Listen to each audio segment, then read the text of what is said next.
सभी को मेरा नमस्कार। ऑटोबायोग्राफी ऑफ अ योगी, एक योगी की आत्मकथा, परमहंस योगानंद। अध्याय 20 का शीर्षक है हमारा कश्मीर न जाना। पिताजी, मैं अपने गुरुदेव और 4 साथियों को हिमालय के तलहटी वाले क्षेत्र में ले जाना चाहता हूँ। क्या आप कश्मीर तक के 6 ट्रेन के पास और यात्रा का खर्चा दे सकते हैं? जैसा कि मैंने सोचा था, पिताजी ठहाका लगाते हुए हंसे और कहा, यह तीसरा मौका है जब तुम मुझे बेसिर पैर की कहानी सुना रहे हो। क्या तुमने इस तरह की प्रार्थना मुझसे पिछले वर्ष नहीं की थी? अंतिम क्षण में श्री युक्तेश्वर जी ने मना कर दिया था। यह सच है पिताजी, मुझे पता नहीं क्यों गुरुदेव मुझे कश्मीर के बारे में पक्का वचन नहीं दे पाते। इस बार मैं कहूँगा कि मैंने टिकट ले लिए हैं तो मुझे लगता है कि वे इस यात्रा के लिए मान जाएंगे। फिलहाल के लिए पिताजी आश्वस्त नहीं थे। फिर भी अगले दिन उन्होंने मुझे 6 टिकट और 10 रुपए की एक गड्डी दी। मुझे नहीं लगता कि तुम्हारी काल्पनिक यात्रा के लिए इन सहारों की आवश्यकता होगी। उन्होंने कहा, ये रहे तुम्हारे टिकट और पैसे। उस दोपहर मैंने दोनों चीज़ें श्री युक्तेश्वर जी को दिखाई। यद्यपि वे मेरे उत्साह पर मुस्कुराए, मगर उन्होंने कुछ यकीन नहीं दिलाया।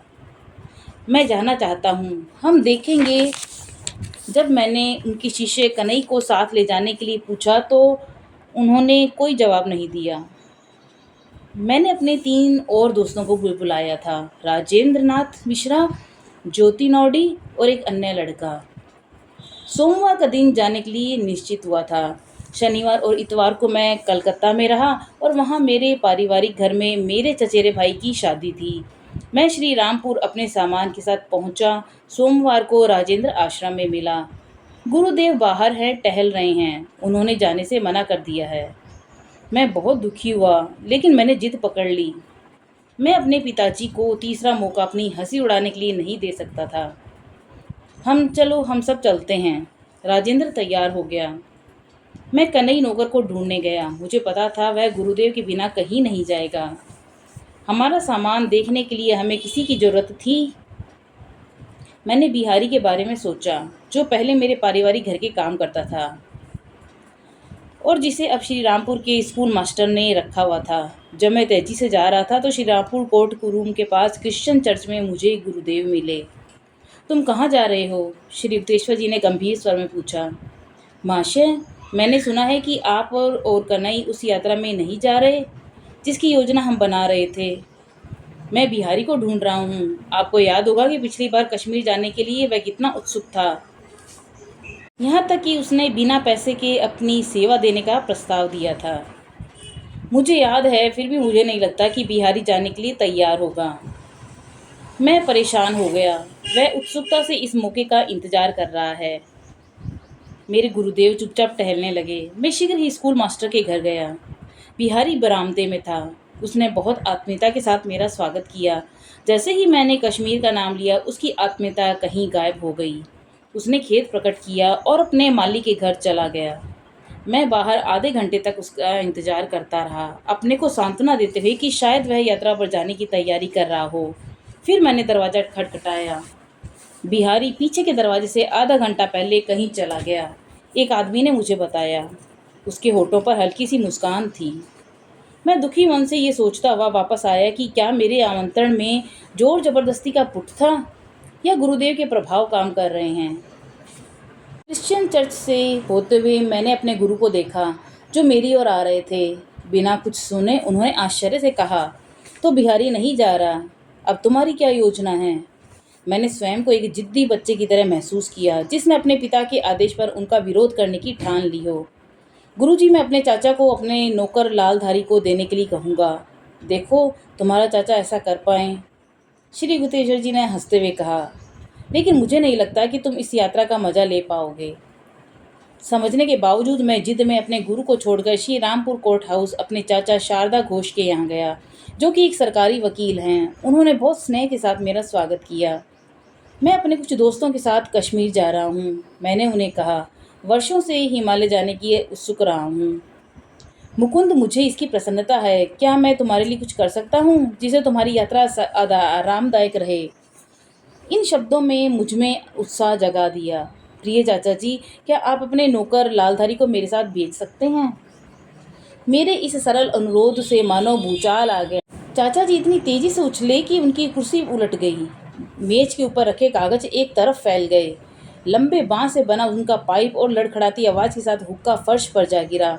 वे चीखते हुए बोले, स्वार्थी लड़के, कितना बेतुका विचार है। मेरा ध्यान कौन रखेगा यदि तुम इसे अपने आनंद यात्रा में साथ ले जाओगे?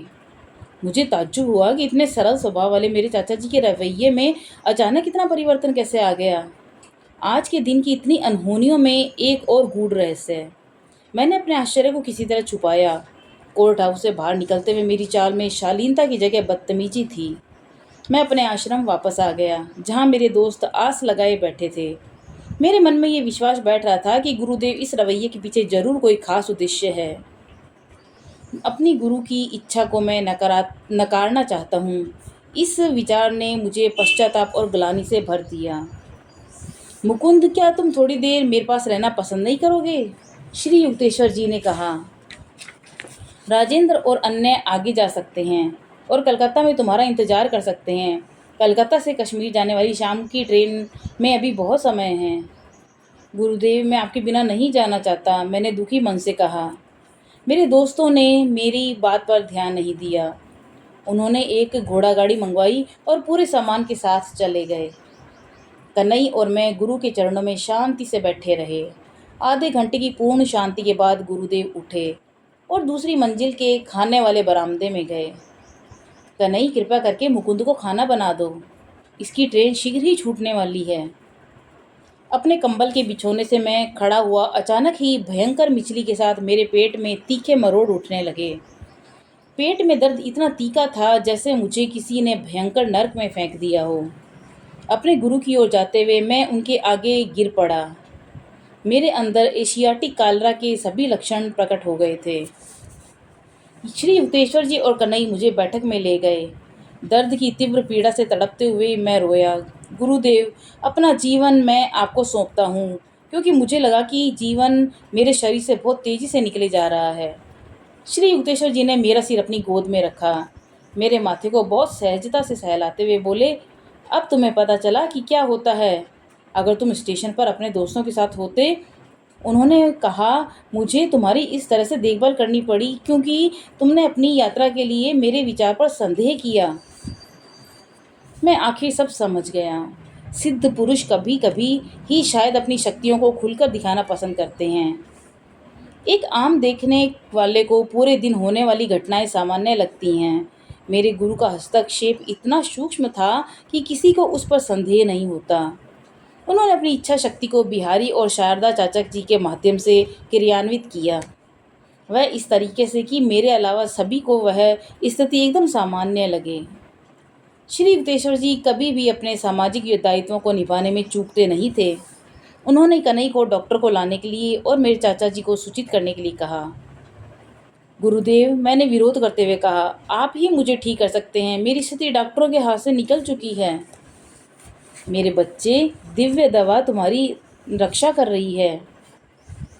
डॉक्टर की तुम चिंता मत करो, वह तुम्हें इस स्थिति में नहीं देखेगा, तुम पहले ही ठीक हो चुके हो। मेरे गुरु के इन शब्दों के कहते ही मेरे शरीर में होने वाली तीव्र वेदना खत्म हो गई। मैं किसी तरह बैठ गया। डॉक्टर आया, उसने मुझे बहुत ध्यान से मेरा मुआयना किया और कहा, ऐसा लगता है आप बहुत पीड़ा से गुजर चुके हैं, मैं कुछ नमूने परीक्षण के लिए ले जाऊंगा। अगली सुबह चिकित्सक जल्दी जल्दी आया। मैं अच्छा अनुभव कर रहा था और आराम से कुर्सी पर बैठा हुआ था। अच्छा, तो तुम यहाँ हो, मुस्कुराते और गप्पे मारते जैसे कि तुम्हारे पास मृत्यु फटकी ही नहीं थी। उसने मेरे हाथ को थपथपाते हुए कहा, मुझे तुम्हारे जीवित रहने की उम्मीद नहीं थी। जब मुझे तुम्हारे परीक्षण में एशियाटिक कालरा जैसे हैजा होने के लक्षण पता चले।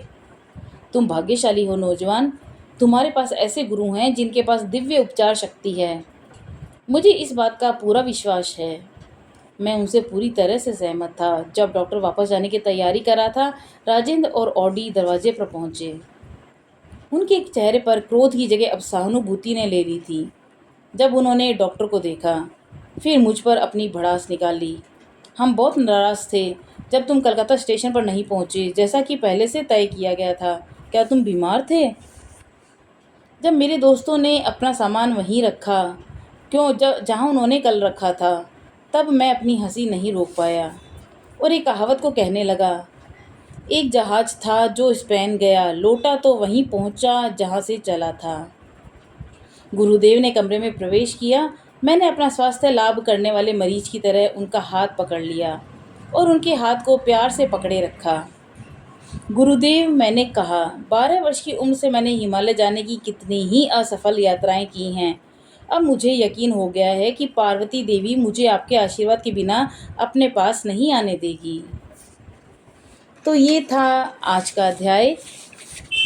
कल हम पढ़ेंगे अध्याय 21, हमारी कश्मीर की यात्रा। तब तक के लिए नमस्कार।